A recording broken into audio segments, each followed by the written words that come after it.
Langsung aja ya. Assalamualaikum warahmatullahi wabarakatuh. Saya Faridil Anjani. Di sini saya akan menjelaskan mengenai Leading Through Challenge, memimpin melalui tantangan.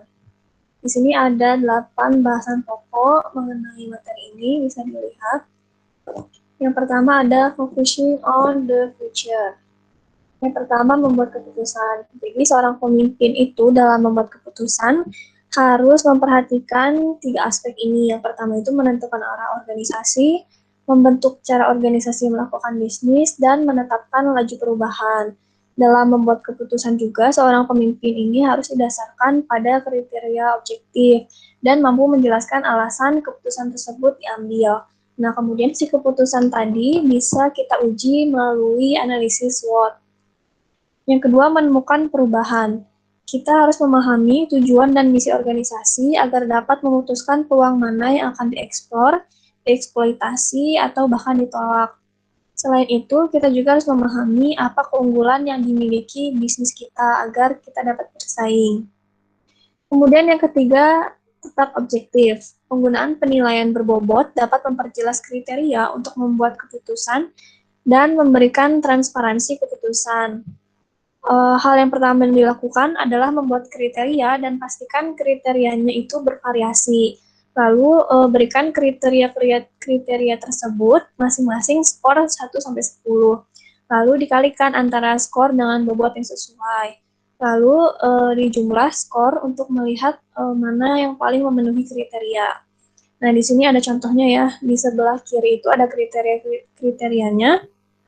Lalu kriteria tadi diberi bobot antara 1-10. Kemudian nanti si kriterianya diberi skor dan di samping kolom skor itu ada perkalian antara skor dan bobotnya. Nanti dikali lalu dijumlah di bawahnya. Nah, jadi si planning A dengan planning B itu terlihat hasilnya skor mana yang lebih tinggi, maka yang dipilih itu adalah si plan yang B-nya.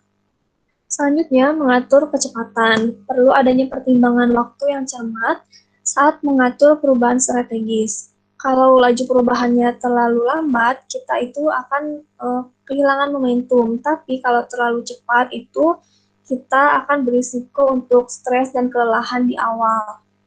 Lalu selanjutnya ada mengintegrasi perubahan.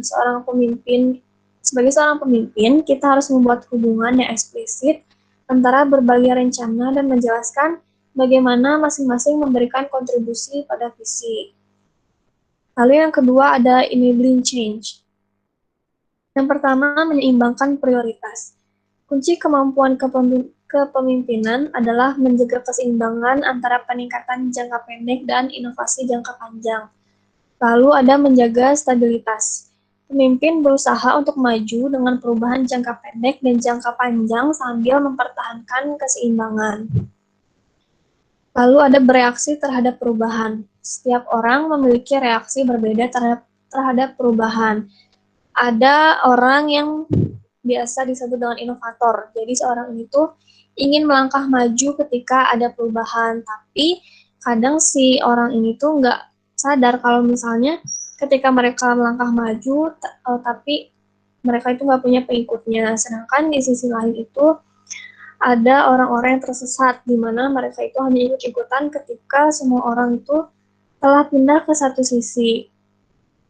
Lalu yang selanjutnya ada menyesuaikan dengan rencana. Setiap orang membutuhkan waktu yang berbeda untuk menyesuaikan diri dengan perubahan.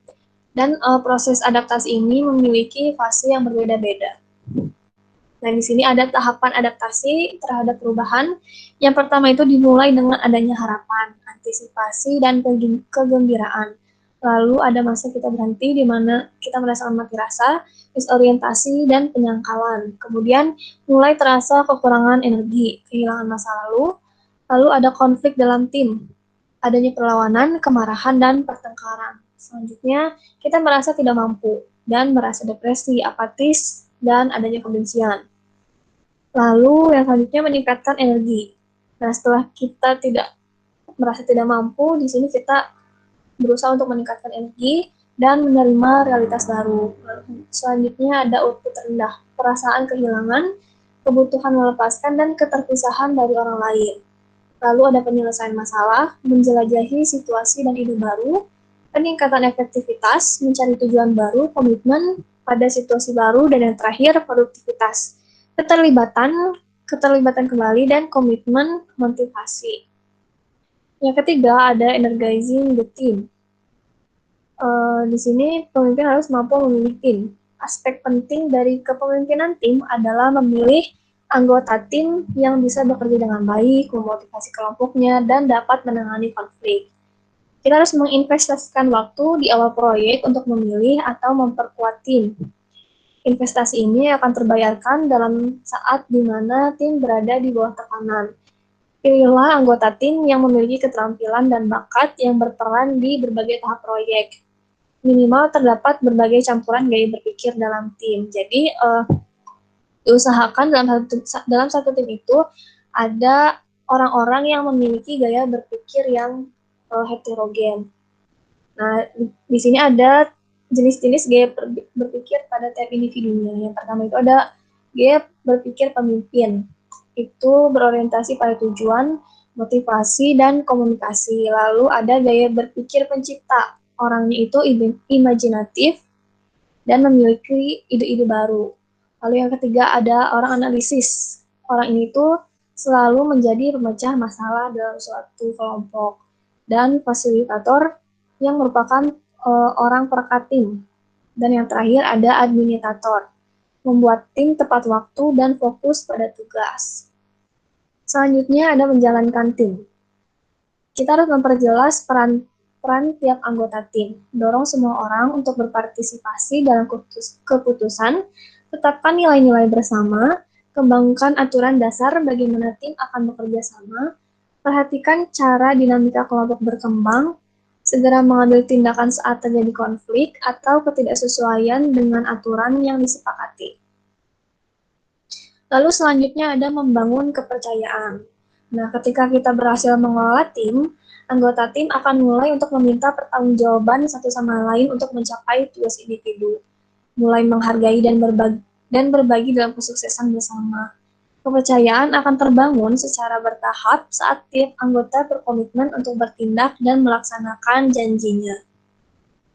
Yang keempat ada leading difficult people. Berdamai dengan konflik. Perbedaan cara pandang, perilaku, dan gaya dapat menimbulkan ketegangan. Dan kalau dibiarkan, si konflik ini akan menimbulkan perpecahan. Sebagai seorang pemimpin, kita harus dapat memahami apa yang terjadi dan menemukan akar permasalahannya. Lalu yang kedua ada memenuhi standar. Seorang pemimpin itu harus bisa bekerja sesuai dengan kebijakan dan prosedur disiplin organisasi untuk berurusan dengan orang yang sulit dan mencegah efek buruk pada anggota tim lainnya. Nah, di sini ada alasan kenapa orang-orang itu bisa menjadi orang yang disebut sulit. Ada efek dan perbaikannya bisa dibaca. Lalu yang kelima ada balancing target. Yang pertama mendapatkan hasil yang tepat.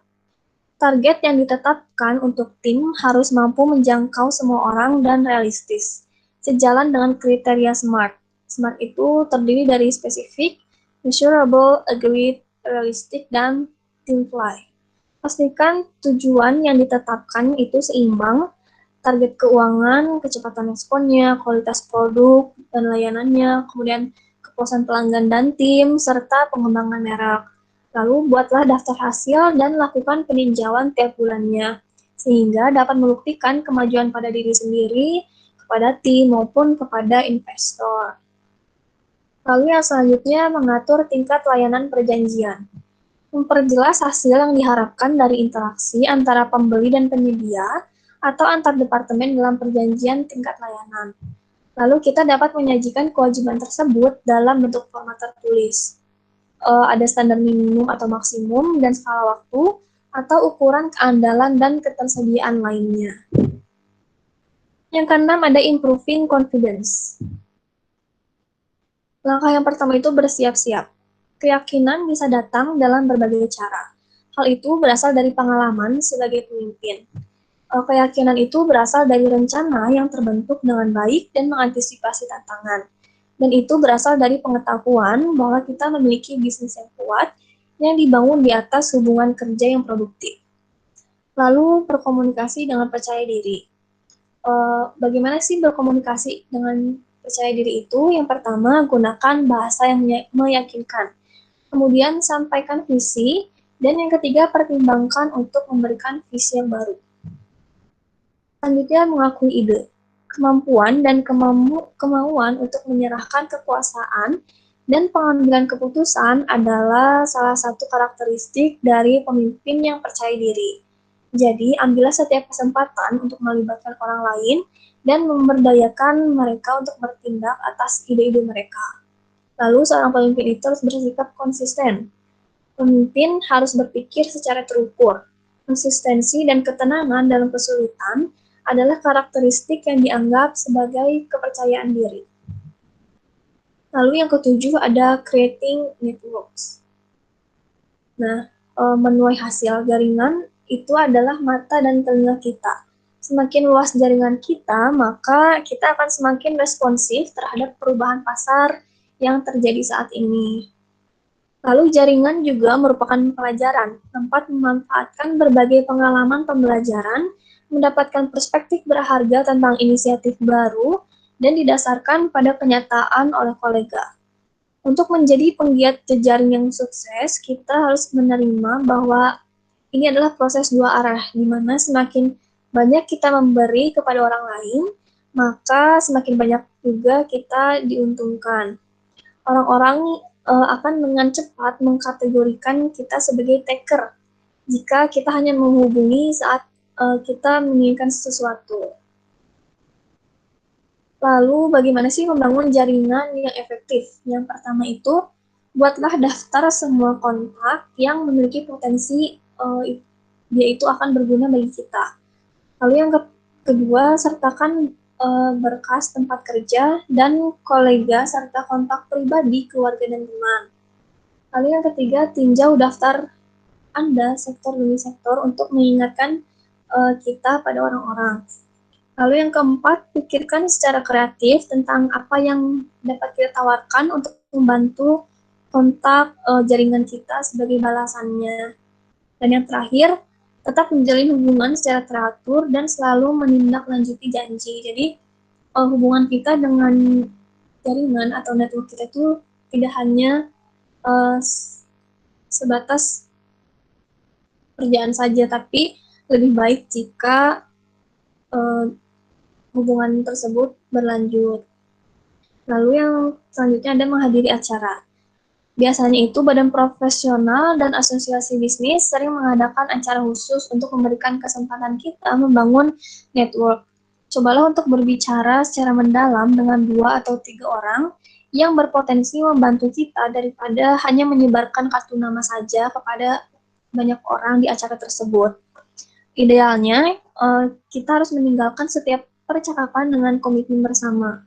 Selalu tindak lanjuti pada hari yang sama atau hari berikutnya dengan informasi atau kontak yang dijanjikan. Nah, networking in person, apa sih yang harus kita lakukan dan jangan kita lakukan dalam membangun network? Yang pertama itu kita harus memiliki kartu bisnis. Kemudian mempersiapkan pertanyaan pembuka, memperkenalkan diri dengan jelas, singkat, dan berkesan. Tinggalkan gap fisik dalam grup dan undang orang lain untuk bergabung. Sedangkan yang jangan kita lakukan ketika membangun network adalah lupakan untuk mempelajari daftar tamu, tidak mencari tahu mengenai orang yang ingin kita temui, ketidaksesuaian antara ucapan dan gerak tubuh, dan masuk ke dalam grup tanpa melakukan kontak mata terlebih dahulu. Yang terakhir itu ada learning from entrepreneurs. Menemukan peluang. Seorang entrepreneur itu adalah orang yang mendengarkan pelanggan mereka, melihat peluang baru, mendukung ide disertai tekad yang kuat, menganggap kegagalan adalah pengalaman yang berguna, dan coba-coba dipandang sebagai jalan yang sah menuju sukses. Pengusaha itu orang yang berpikir ke depan, mengajukan pertanyaan yang dimulai dengan mengapa tidak, dan bagaimana jika. Nah, perusahaan besar itu semakin mendorong pemimpinnya untuk memiliki semangat entrepreneur dalam organisasi yang matang. Hal ini biasa disebut dengan intrapreneurship. Kemudian merayakan kesuksesan dan kegagalan adalah ciri dari orang entrepreneurship. Dan pastikan untuk memberi penghargaan atas kontribusi untuk menciptakan nilai dan menanggapi peluang untuk memecahkan masalah pelanggan. Melihat bisnis kita dengan mindset entrepreneur akan membantu untuk menghasilkan ide dan memaksimalisasi peluang untuk pertumbuhan yang belum pernah dilihat orang lain. Dan terakhir, kembangkan kemampuan entrepreneurial leadership dengan bertanya lebih banyak pertanyaan kepada pelanggan dan kolega kita mengenai masalah apa yang membuat mereka merasa kerepotan. Lalu mengembangkan kemampuan entrepreneurial. Sifat-sifat entrepreneur dapat kita pelajari. Saat mencari ide-ide baru, periksalah organisasi kita terlebih dahulu. Apakah organisasi kita itu mampu mengeksploitasi aset yang ada atau tidak? Apakah organisasi dapat beradaptasi dengan cepat atau tidak? Saat kita mencari tren dan produk yang sedang berkembang, jangan lupa untuk menerapkan kriteria SWOT untuk menguji dan menilai keputusan kita. Selanjutnya, where to look for entrepreneurial ideas, atau dari mana sih kita itu bisa mendapatkan ide entrepreneurial. Yang pertama, underutilized information or asset, lalu ways to change the business model, lalu new markets and new customers, dan new products and service. Nah, sekian yang dapat saya sampaikan. Terima kasih atas perhatiannya. Wassalamualaikum warahmatullahi wabarakatuh.